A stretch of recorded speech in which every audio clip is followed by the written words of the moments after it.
Welcome to Natural Gas World's weekly overview of the news in the global gas industry with me, Joseph Murphy. Many of the world's leading oil companies this week reported their second quarter earnings, described by Eni CEO Claudio Descalzi as one of the most difficult quarters that the industry has ever faced. Bear in mind that the collapse in oil prices occurred in March, meaning that second quarter earnings represent 3 tough months of weak prices, low demand, and production cutbacks. Eni, Equinor, Shell, Total, and OMV were among those to post their results over the last week. They all reported net losses on impairment charges, some on current prices, but mostly charges on long-term price outlook. There's been a recognition that some assets not expected to produce all of their gas in the next 3 decades are now worth far less, as the long-term price outlook for oil looks grim, especially in light of pledges by governments and businesses to produce net zero emissions by 2050. Shell booked by far the biggest impairments on outlook, almost $17 billion. Oil companies' core earnings also collapsed, in some cases by above 90%. There's not much that these companies can do about oil low prices. Just as the COVID-19 pandemic came out of the blue, the road towards the market's recovery is equally unpredictable. Oil prices are rising slowly but surely and are now in the early $40 per barrel range.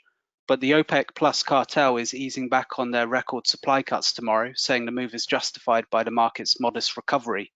And if oil prices rise even higher, many US shale oil wells that were shut down after the crisis began may become profitable to operate again, adding extra supply.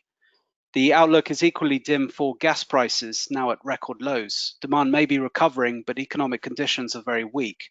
And as the collapse in oil earlier this year feeds more and more into long-term oil index gas supply contracts, this will add further downward pressure onto gas markets. The upside is, of course, that cheap gas is attractive to consumers and has replaced some oil volumes in certain energy markets, for example, Germany. This could affect long-term policy decisions. Faced with the difficult circumstances, producers can simply manage their finances as best they can by reducing costs on the one hand and potentially raising cash through disposals on the other. We've been speaking a lot about the potential of hydrogen energy recently in light of the EU's recent release of a long-term strategy for its development. European plans to adopt hydrogen and expand the use of renewables are, of course, a source of concern for Russia, currently the continent's biggest energy supplier. Reports in the Russian press say Russia's energy ministry has drafted its own 5-year plan for developing hydrogen energy, with the aim of exporting the fuel to Europe and other markets. The draft plan has been submitted to the government, and the goal is to have a finalized hydrogen strategy in place by the end of the year. The 2 key players in this hydrogen drive are expected to be gas firm Gazprom on the one hand and nuclear power giant Rosatom on the other.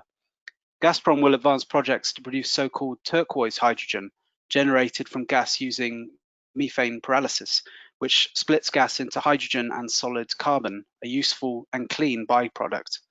Rosatom, on the other hand, will focus on developing yellow hydrogen.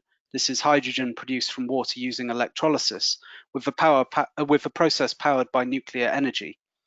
Hydrogen could then be pumped to Europe with methane via Russia's existing gas pipelines, many of which would not require modification if the hydrogen content is fairly low. This will extend the value of this infrastructure over a longer period.